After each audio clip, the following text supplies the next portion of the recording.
Kung makikita natin yung mga bayan, ay binubuhat na po yung steel box girder. So, ito na yung isa na in-update natin kahapon ng hapon. Buo na siya mga kababayan. Ito.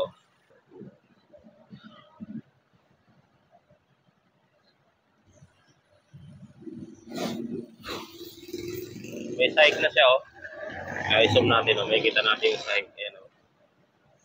Kita nyo yung sahig mga kababayan. May sahig na po yan na steel box girder na 3. Inaantay na lang yung isa na kukumpleto, pang-4.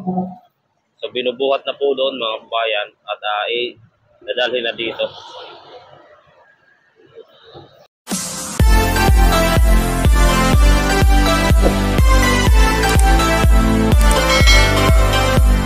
So magandang araw po sa ating lahat. Magandang gabi po sa ating lahat mga kababayan. At nandito naman po tayo muli upang magbigay update dito po sa may NLEX connector, Ramon Magsaysay Boulevard.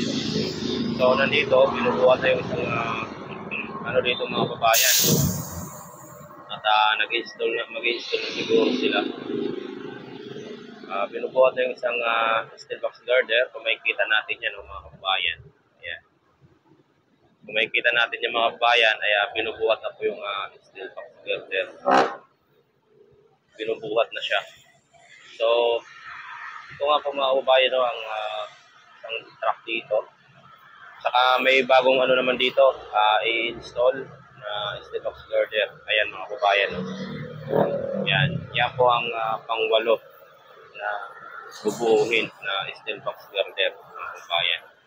So, ayan po mga kababayan, at bago natin umpisahan itong ating pagpapasada dito po sa video ito, baka naman po pwede makahingi ng favor, pa-like at subscribe at sa ating YouTube channel at i-share. At huwag na din po kalimutan mag-click on notification bell para lagi po tayong updated sa ating mga in-update sa YouTube channel mga kababayan. So ito nga po mga kababayan, no? Kung makikita natin yung dilaw na crawler crane, ay binubuhat na po yung itong site na to ng steel box girder. At doon sa kabila, hindi pa natin nakikita kung ano pang doon sa kabilang dulo. O nakasakay na sa transporter na truck. Kasi dito binubuhat na dito sa kabilang mga kababayan, kabilang dulo. Nakikita natin, no, na napakalaki po ng pantali sa steel box girder. So titingnan natin doon sa may bandang gitna mga kababayan, at medyo maliwanag doon at maraming gumagawa doon mga kababayan. So tara, let's go.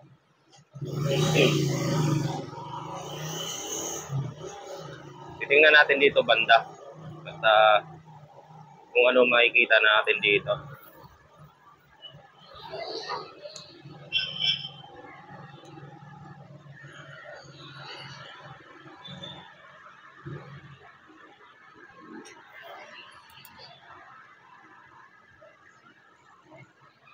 So ito, binubuhat din dito sa kabila mga kababayan. Binubuhat din dito sa kabila. So doon tayo sa may kanto po ng itong purisa. Para safety tayo sa mga sasakyan mga kababayan. So yan po mga kababayan, no? At binubuhat po nila ang steel box girder. So, ito na yung isa na in-update natin kahapon ng hapon. Buo na siya mga kababayan. Ito. 1, 2, 3, 4, 5 na rugtong. So meron dun bago naman na i-install.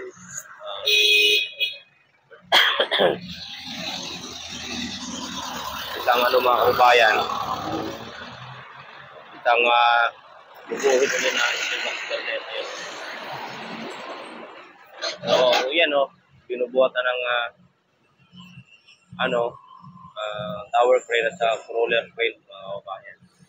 Yung steel box girder dito. So, yan siguro ang na doon sa may ikakabit na siguro doon sa may sa may 3, itatabi na siya para Ay, excuse me po mga babayan, no, at may ubo po tayo. Makati yung aking lalamunan. So, yan po mga babayan. Ito yung in-update natin kahapon ng hapon at saka kahapon ng gabi. Ito, ayan, kompleto na. Nalagyan na po ng mga bolt. Ayan, excuse me po mga babayan.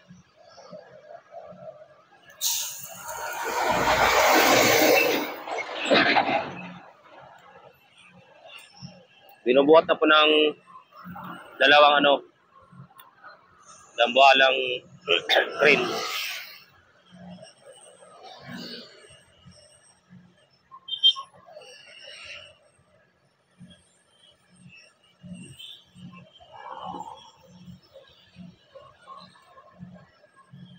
Binubuhat na po mga kababayan ng dambuhalang crane.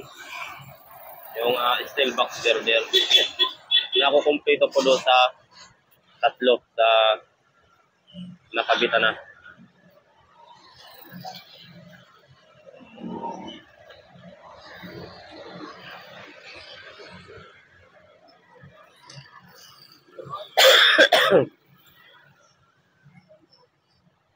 So titingnan din natin yung tatlo doon mamaya ng steel box girder doon. At meron na silang sahig. Nalagyan na ng sahig yung steel box girder doon sa naikabit na mga kababayan.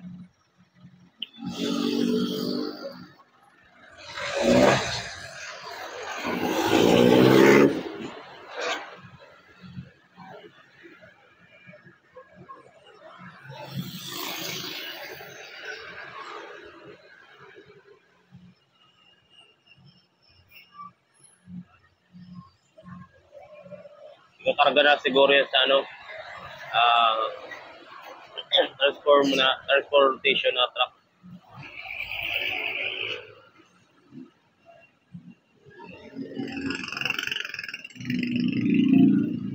Kaya pagmasdan lang po natin mga kababayan ang kaganapan dito sa gabing ito mga kababayan dito po sa NLEX connector.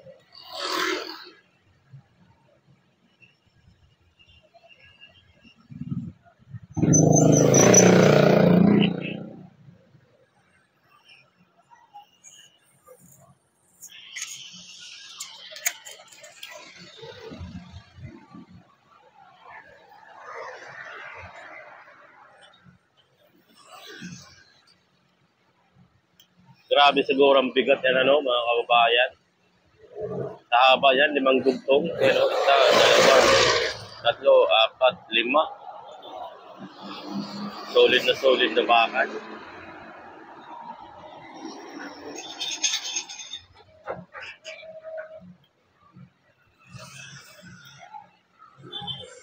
So hindi pa tayo makakuha ng magandang tadmin at marami pang dumadaan ng stock yan.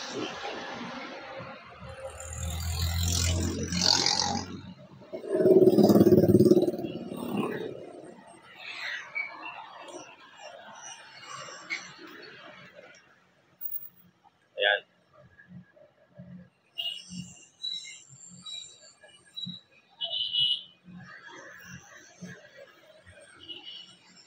At natatagalan sila sa pagbuhat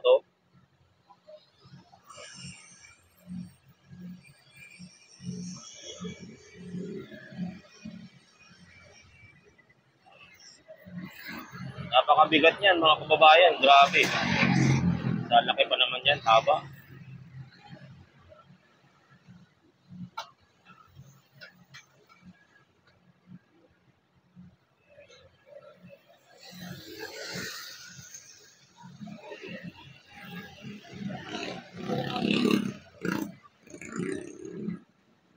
So doon titingnan din natin mga kababayan doon sa may pagkakabitan sa ilalim po ng sa may ilalim po ng pinagkabitan sa may ng train doon sa may release. Tingnan din natin mga kababayan. So, tara, let's go.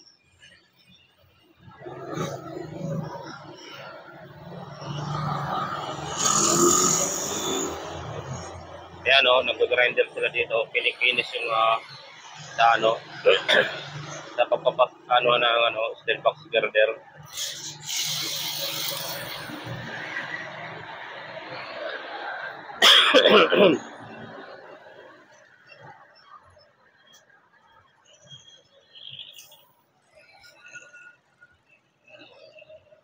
So ikakabit siguro talaga yun ngayon mga kababayan.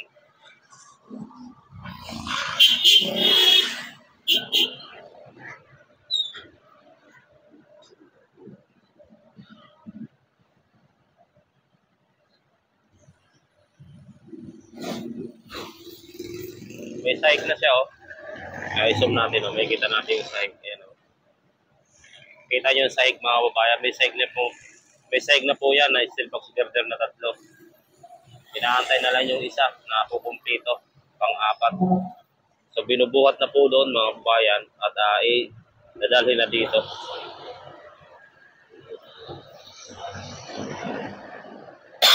At ayan, may upo tayo, 6 feet. Wala nang yan, putol-putol sa edit. Kasama na yung ubo. Kaya pasensyaan nyo na at may ubo ang ating nagpapag-update.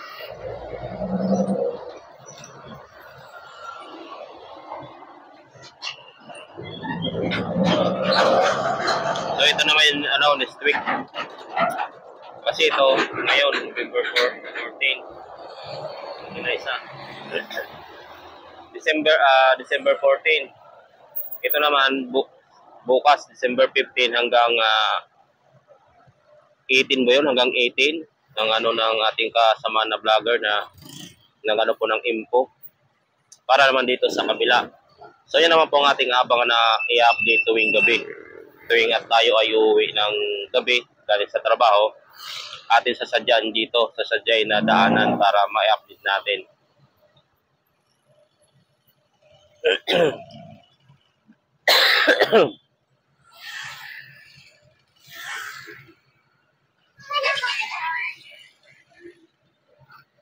Ayan, umaatras na yung tower crane. Umatras na ng konti.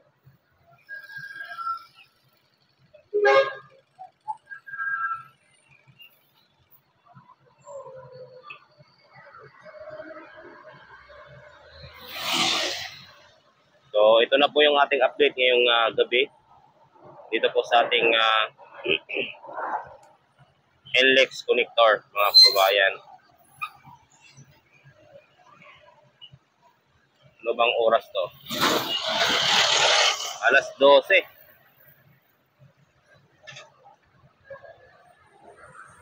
So, nandito tayo upang magbigay update sa NLEX connector. So hindi na po natin papatagalin ng ating video mga kababayan. At hanggang dito na lang po ang ating video ito, ating update sa gabing ito, dito po sa ating NLEX connector, Ramon Magsaysay Boulevard, Santa Mesa mga kababayan. So ito lang po ang ating lagi nadadaanan. Dito tayo nakapunta sa may Ultora, banda sa may Sampalok ba yun? Kasi malayo na ako masyado. Pagdadapa ako dito at ganitong oras, delikado. Kaya dito lang ako lagi nadaan sa NLEX connector sa may Ramon Magsaysay. So yan lang po mga kababayan at magandang gabi, magandang umaga sa ating mga kababayan sa Luzon, Visayas at Mindanao at sa ating mga OFW. So God bless and advance Merry Christmas po sa inyong lahat. Hanggang dito na lang po ang ating video ito.